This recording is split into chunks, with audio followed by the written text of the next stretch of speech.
Olá pessoal, boa noite. Dando continuidade nas nossas aulas, vamos falar ainda sobre a escrituração e o método de escrituração. Na última aula nós vimos a questão do débito e do crédito, né? E agora vamos tratar do lançamento. O que são? Só um resuminho do débito e crédito. Procurem analisar com cuidado o que essas duas palavras representam para a contabilidade, de acordo com o enfoque de nossas explicações, não confundido com o significado na linguagem comum. Débito é tudo aquilo que pertence à empresa. Então, tudo que entra na empresa, comprei mercadorias, entrou dinheiro na empresa, entrou uma duplicata a receber, eu debito essas contas. Por quê? Essas mercadorias, essas duplicatas a receber esse dinheiro pertencem à empresa, portanto, o saldo é devedor. Tudo que sai da empresa é crédito. Por exemplo, tirei dinheiro do caixa para pagar uma despesa. A saída do dinheiro do caixa, eu vou creditar a conta caixa pela saída. Eu vendi mercadorias, saíram mercadorias da empresa, eu vou acreditar uma conta de vendas de mercadorias. Então, tudo que sai credita, tudo que entra na empresa debita. Ok? Bom, como que se dá o processo de lançamento contábil? A gente está falando de escrituração, o débito e o crédito, agora como fazer o lançamento. O lançamento, então, contábil é o meio pelo qual se processa a escrituração contábil. Os fatos administrativos são registrados através de lançamentos, inicialmente no livro diário, mediante documentos que comprovem a legitimidade, né, da operação, por exemplo, uma nota fiscal, um recibo, uma duplicata, um contrato, um documento idôneo. O lançamento, de acordo com o método das partidas dobradas, é realizado em ordem cronológica de data, na sequência dos fatos, e os elementos que o compõem obedecem a uma determinada disposição. Elementos essenciais para a escrituração. Já vimos anteriormente como se faz o lançamento no livro diário. Debita uma conta, acredita outra, a data, o histórico, o número do documento e o valor. Para elaborar um lançamento, você deve seguir os seguintes passos. Verificar o local e a data da ocorrência do fato. No caso, é a cidade, né? A cidade é o local da sede da empresa. E a data do documento é a data da emissão do documento. Então, você vai, mesmo que você faça lá, tipo, no histórico contabilidade, 15 dias depois, a empresa manda uma lote com todos os documentos do mês anterior, lá pelo dia 5, 6. Você vai contabilizar com data de 6? Não. Vai contabilizar com a data da operação, com a data do documento fiscal, que normalmente, no caso dos escritórios, é do mês anterior. Verificar que o documento foi emitido na operação. Se não houver nenhum documento, um documento idôneo que comprove a ocorrência do fato, esse não poderá ser contabilizado. Então tem que ter um documento fidedigno, um documento idôneo, comprovado, por exemplo, uma nota fiscal, uma duplicata, um recibo de compra e venda, um contrato. Não pode ser aquela notinha de controle lá do Paraguai, tá? Que aí não é tão idôneo assim, porque deveria ser uma importação. Todo fato administrativo, objeto de escrituração, envolve no mínimo dois elementos patrimoniais ou de resultado. Então, este passo consiste em identificar quais são esses elementos envolvidos na operação. Primeiro elemento, no exemplo, compra à vista significa movimento de dinheiro, saída do dinheiro. Logo, o primeiro elemento é dinheiro, que é contabilizado na conta caixa. Segundo elemento, comprou um armário. Logo, o segundo elemento é armário. E assim por diante, né? Podia ser veículo, outras mercadorias.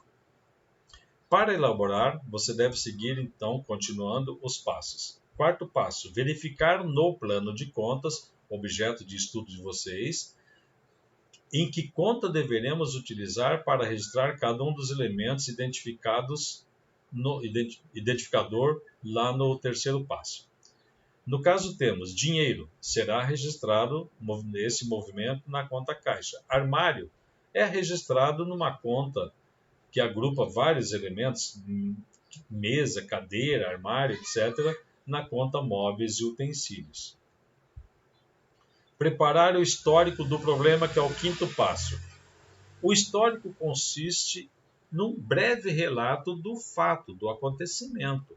Esse relato deve conter apenas os dados necessários para o bom esclarecimento do evento.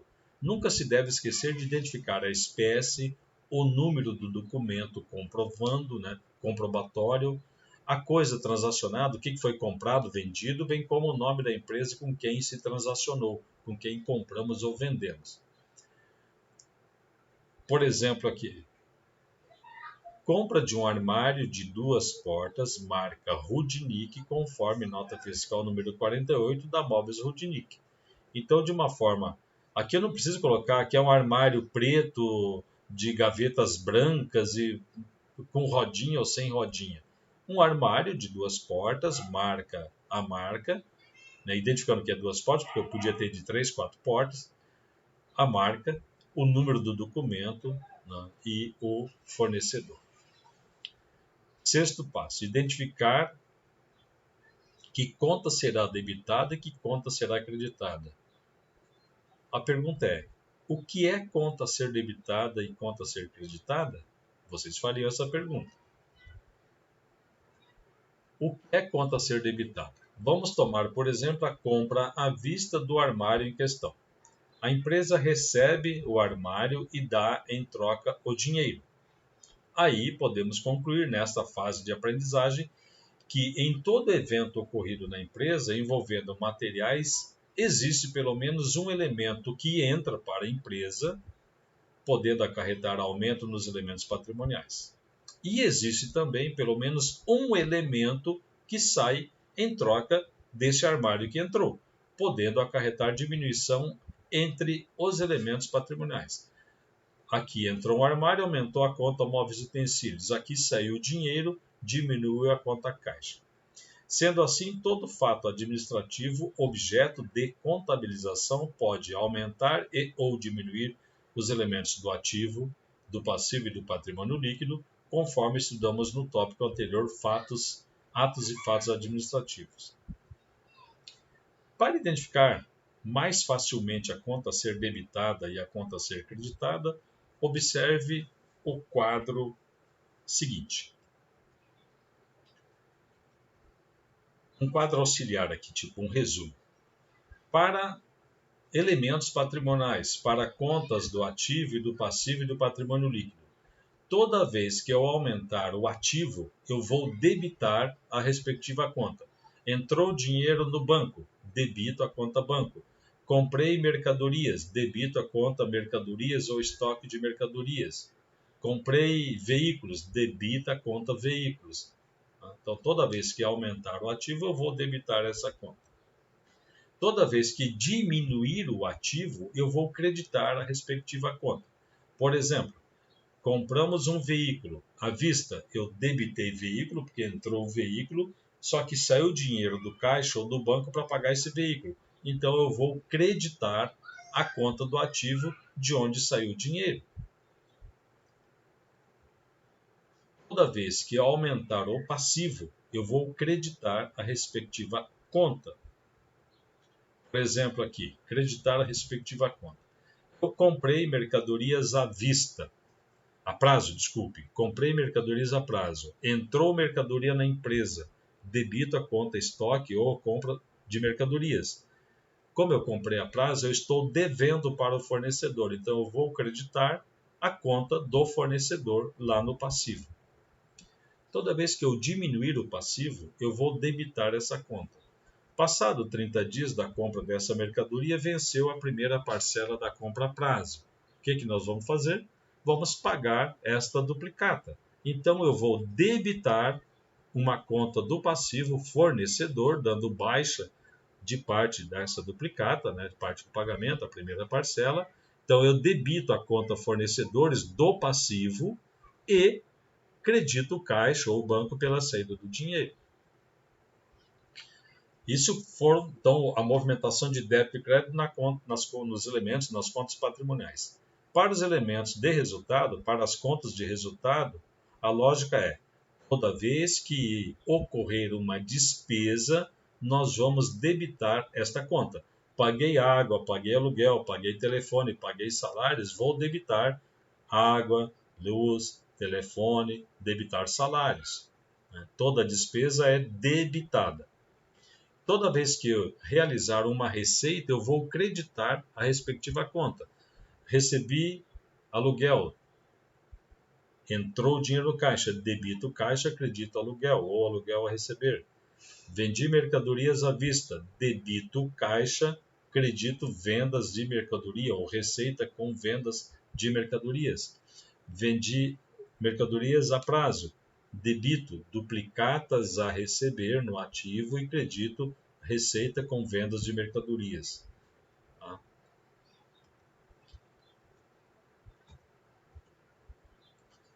Então aqui nós vamos colocar o nome das contas, tipo caixa, o lado, se eu vou debitar essa conta, aumentando o valor dela, sempre será aqui no débito, né? A conta caixa com as saídas vão sempre no crédito. Aqui um novo resumo, um quadro geral também do que nós falamos. Então as contas do ativo são aumentadas com novos débitos, são diminuídas, existe uma diminuição no saldo quando realizamos um lançamento a crédito na conta do ativo. Nas contas do passivo e do patrimônio líquido, se eu quero diminuir o saldo, eu paguei uma conta, eu vou debitar esta conta lá do passivo. Se eu fiz uma nova compra a prazo, vai aumentar o saldo para pagar o fornecedor, eu vou creditar esta conta. Despesas e receita. A despesa, quando ocorrer uma despesa, eu vou debitar essa conta, água, luz, telefone, salários, etc. Só será creditada pela transferência quando eu fizer a apuração do resultado do exercício, aí eu vou acreditar ela, mas as contas de despesas praticamente são só debitadas, o crédito é uma vez por ano. Receitas. Toda vez que ocorrer uma receita, ela será creditada aumentando a receita. Só será debitada uma vez por ano ou quando apurar o resultado. Tá? Então, as contas de receita são de natureza credora, as contas de despesa são de natureza devedora. Uma observação: as contas de despesa somente serão creditadas para o encerramento do exercício ou num eventual estorno de lançamento, tá? Que praticamente não existe mais.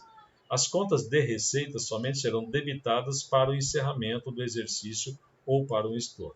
Então, de forma resumida, nós fizemos aqui então a forma de lançamento contábil. Vamos falar um pouco de razonete, né? E até para sedimentar esse conhecimento de lado, sempre o lado esquerdo é o lado do débito e o lado direito é o lado do crédito, é uma convenção. O lado esquerdo de uma conta é chamado lado do débito e o lado direito é uma conta chamado de lado do crédito. Um lançamento no lado esquerdo da conta é denominado lançamento a débito ou simplesmente débito. Um lançamento no lado direito da conta é denominado lançamento a crédito ou simplesmente crédito. Utiliza-se também os verbos creditar ou debitar. A diferença entre o total de débitos e o total de créditos realizados em uma conta em um determinado período é chamado de saldo. Se o valor dos débitos for superior ao valor dos créditos, a conta terá um saldo devedor. Se acontecer o contrário, se os créditos forem maiores que os débitos, esta conta terá um saldo credor. Aqui um resumo, uma forma de ver também, mecanismo do débito e crédito. No balanço patrimonial, as contas do ativo são debitadas para aumentar o seu saldo ou são creditadas para diminuir o seu saldo. As contas do passivo e do patrimônio líquido, para aumentar o seu saldo, eu vou creditar esta conta. Se eu quero diminuir, reduzir as minhas dívidas, eu vou debitar esta conta patrimonial, do passivo ou do PL.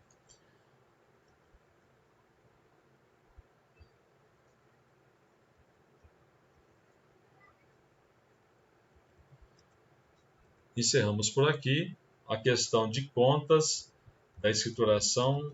Vou gravar um novo vídeo. Hasta la vista e realize os seus exercícios. Obrigado.